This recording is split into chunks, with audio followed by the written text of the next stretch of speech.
You cannot surround yourself with blindness and expect to see. You cannot run with packs of angry women and expect to be happy and fulfilled. You cannot hang out with a bunch of defeated, going nowhere, no vision men and be an overcomer. You are who you hang around. Don't save that last bullet for yourself. You lock and load that last bullet and you shoot it at your enemy. And you keep fighting no matter what. And you never quit. And if you feel like your life is in a place where you can't get any lower, good. Because that means the ultimate challenge is ahead of you. It means you can only go up. I'm telling you, it's possible to be weak. It's possible to feel overwhelmed. It's possible to feel discouraged. It's possible to be going through something that you've never gone through. And if you were to be honest, would say, I am weak this day, yet I'm still anointed king.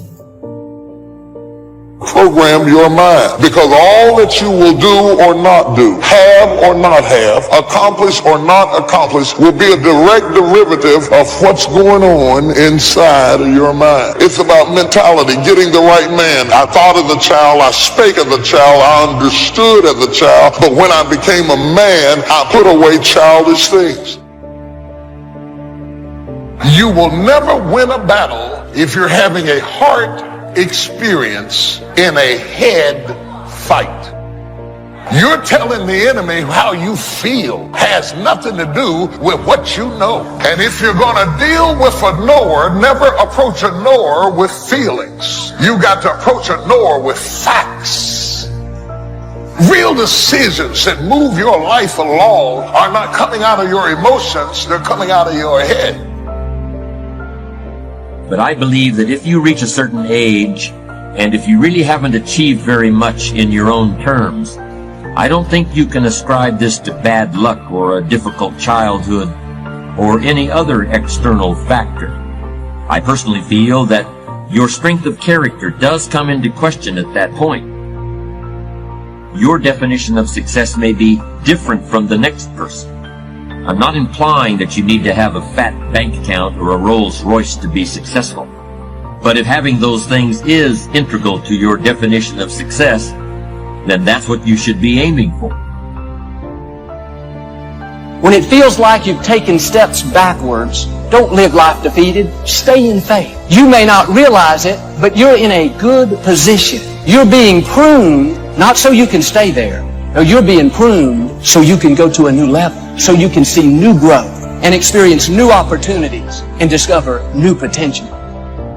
It's time for you to dig up all those seeds of doubt, all those seeds of lies. And at this moment, replace those seeds with seeds of faith. And how you do that is just simply this. How you fight your depression is just simply this. You tell yourself, yeah, I'm going through this, but at least I'm not dead. Find a way to find appreciation. Somebody has it worse. Somebody wants your life. Somebody's praying to be in your shoes, and you're still here. So I want you to keep fighting. You find any reason to survive right now, to make it to see tomorrow. There's greatness in you. Say it as many times as you have to. It can even start as a whisper. There's greatness in you. But keep repeating it, because the mindset works best with consistency. Even when it hurts, even when it's hard. Keep moving forward. Keep doing what you need to do. Keep believing in yourself. God is not trying to destroy you, he's trying to develop you. And he can't develop you until he brings you through something. I'm stronger because of what I've been through. I can take a lot now because of what I've been through. My enemies can't get the best of me now because you don't know what I've been through. We let people control us. We let attitudes control us. We let substances control us. We are in bondage to stuff that we have no business being bound by. Because every time you break, and in every way that you break, it's a chance. It's definitely a chance for you to give up and for you to just to fall apart. But there's also opportunity. There's opportunity to get stronger. and get more resilient and get better. Sooner or later, you're going to end up with just you and God and your pain, and you're going to be the one that's going to have to decide if you're going to go through or if you're going to give up. How bad do you want what God has put in your heart? Bad enough to outlast the opposition? Bad enough to do the right thing when the wrong thing is happening? Do you want it bad enough to keep pursuing even when circumstances say it's not going to happen? Many of the difficulties we face, that's simply a test. When you know what you want, and you want it badly enough, you will find ways to get it. The solutions, the answers, the methods will become evident to you. What drives us to find the answers is necessity. So work on your reasons first, answers second. Now, what are some of the reasons for doing well? I'm sure that if you did a little soul searching, you could come up with a fairly strong list of reasons why you want to accomplish great things. There are personal reasons, sometimes uniquely personal reasons. Some do well because of the way it makes them feel. Some people do well for the recognition. They love the feeling of being a winner. That's one of the best reasons. I have some millionaire friends who keep working 10 to 12 hours a day, making more millions. And it's not because they need the money. It's because of the joy, pleasure, and satisfaction that come to them from being constant winners. It's not the money, it's the journey. I just want to tell you, don't let this chapter that you're going through make you in your story. Don't let depression lie to you and tell you that you're not enough, that tells you that there's no more better days, that tells you that your best days are behind you, that tells you you're a nobody. Don't let it lie to you, because it's been lying to you so long that you're starting to believe that's true. You're starting to live that out. We have systems of survival built around what will not go away. If we could heal it, we would leave it. But since we can't heal it, we make it nice and comfortable and fix it up and say we like it. Nobody likes to be mugged. Nobody likes being broke. Nobody likes being lonely. Nobody likes negativity, but if you're not careful, you will build a system around something that you have lost the faith that it could change. And a lot of times, by the time people really get down to seeing who you really are, they run from you. What we really want is for somebody to love us for who we are. And what we really want is to have the kind of intimate relationship with them that allows us the freedom of not needing to camouflage who we are, what we think, how we speak, and how we understand. Without that freedom, we begin to be actors acting out a role in the house for which we eventually become weary of, and we break out of the role because we want to be free to be ourselves. Yet what I'm learning more and more in life is that it's fear that causes anxiety. The other side of the coin from depression is always anxiety. Anxiety has this ability to stretch your soul thin and you feel out of control. Depression, on the other hand, is when you feel like your life is being constricted inward and darkness is enveloping over you. Typically, if you have any level of anxiety, depression will follow. If you have depression, anxiety is right around the corner. Having anxiety and depression is like being scared and tired at the same time. It's the fear of failure, but no urge to be productive. It's wanting to be alone, but not wanting to be lonely. It's wanting friends, but hate socializing. It's feeling everything at once, then feeling paralyzing numb. It's not about doing the occasional big things. It's about doing the consistent small things. It works if you work it. Decide that you're going to start working on that dream. Now, there will be people that will criticize you. There will be people that won't see it for you. I say to you, don't let them turn you around. Don't let nobody turn you around. That's key, because people will try and turn you around. That's real.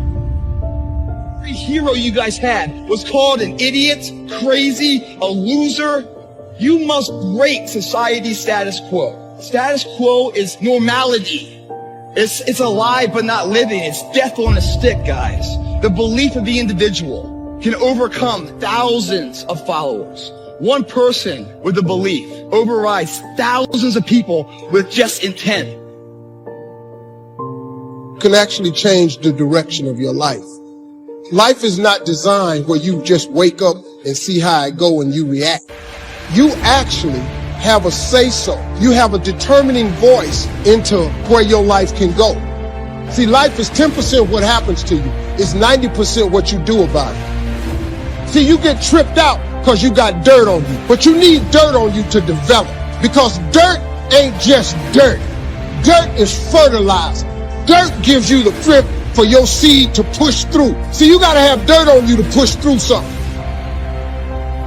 Safety, comfort zones are dead zones because your true potential will never be matched, guys. See, you get mad when haters come your way. You get mad because you get a setback. You get mad because you get a detour. That's just dirt. You get mad because they talking about you. That's dirt. You got to have dirt on you to grow into what God got for you. Quit tripping.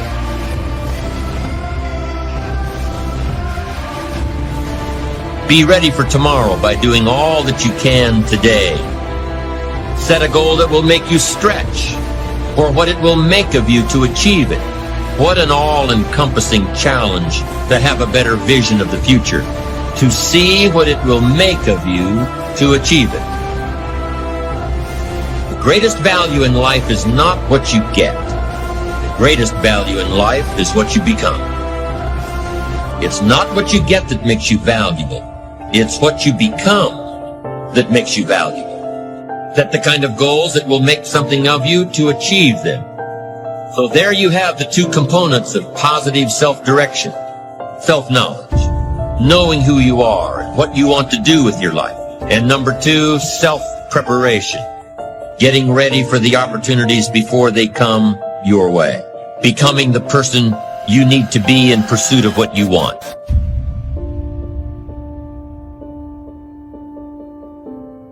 I've already said that in my opinion you need a strong character to make money, and that if you haven't made money, your character very likely needs work.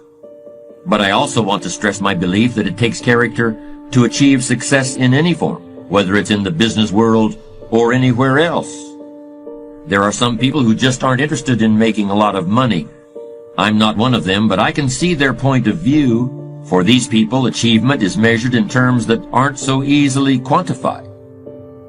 You've probably come across many people who provide a very different kind of example. People who really let the air out of the balloon. This tends to happen more often as individuals move into middle age. You can recognize them on the street, moving at a snail's pace. They walk along with their head down. When I talk about developing character, these people don't know where to begin. As they see it, it's pretty hard to focus on character when you've got credit card payments to make and 100 other things to worry about. Well, here's my opinion.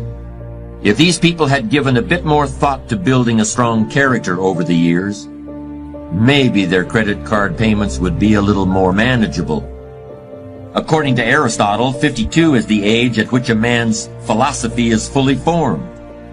As long as you recognize it and do something about it. And you don't need volumes of books or the library in order to create a personal philosophy that will help you to achieve your goals. You can do that anywhere. Life's just never done with you. Knowing that every day you get up, you have a choice. You get to choose if you're going to make the right decisions, or you get to choose if you're going to make the wrong ones. And every day you wake up, you get to take the test, and you get to see how you do. When you realize your game is bigger than just you, that's where the power's at. To lead. So be the best leader you can be for yourself and for the people that you care about. That drive and that attitude of never quit, it's a powerful force, and it does push you over the edge to victory in many cases. But over that attitude, you have to layer something on top of that. Strategic vision and understanding of the battlefield as a whole. So you absolutely need to know when you got to stop beating your head against the wall. You've got to know that. Discipline is defined as self-imposed standards for the sake of a higher goal. All leaders have to have the quality of self-discipline. You are not a leader if you are not self-disciplined. A leader doesn't need much discipline from the outside. They self-impose discipline on themselves. And that is what we call self-discipline. Character is the means for transforming ideas into achievements. It's somewhat abstract in the sense that you can't lay your hand on it or weigh it on a scale or point to it, but in a very real sense, character is what allows you to get where you want to go. If you want to drive from your home to a store on the other side of town, you'll need an automobile with gas in the tank, and you'll need keys to start the car. You can't lay your hand on any of those things, and you can't measure them with a yardstick, but they're as important to reaching your destination as the car or the gas or the keys to start the engine. They are analogs of character. Anxiety, it makes us feel out of control, and we're trying to put things in order. And so often the very thing that we're afraid of, it's not even as bad as fear itself. Fear is always false evidence appearing real. And when you abide in fear, you're going to always be running for your life. That's why we focus on our faith, because our faith always leads us to life, and life more abundantly.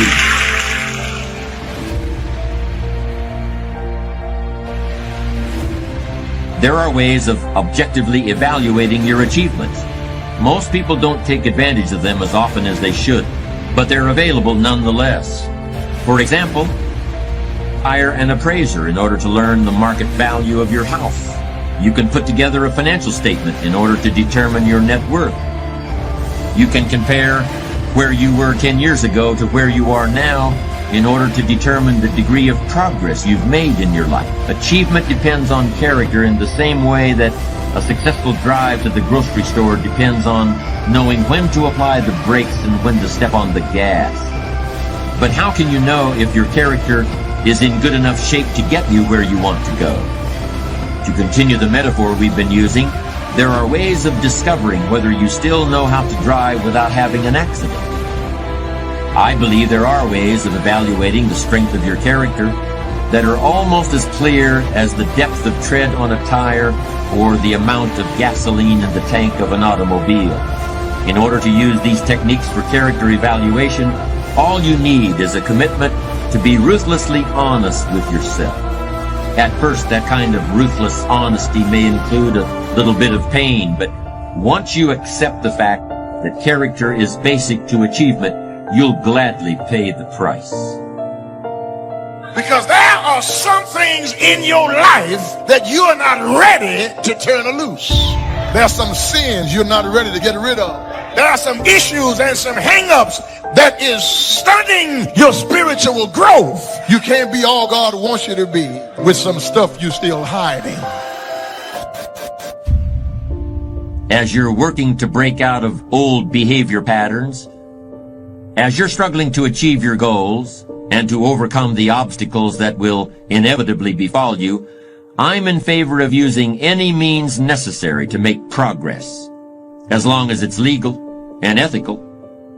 If you want to motivate yourself with anger, and many people do this, I say go with whatever works.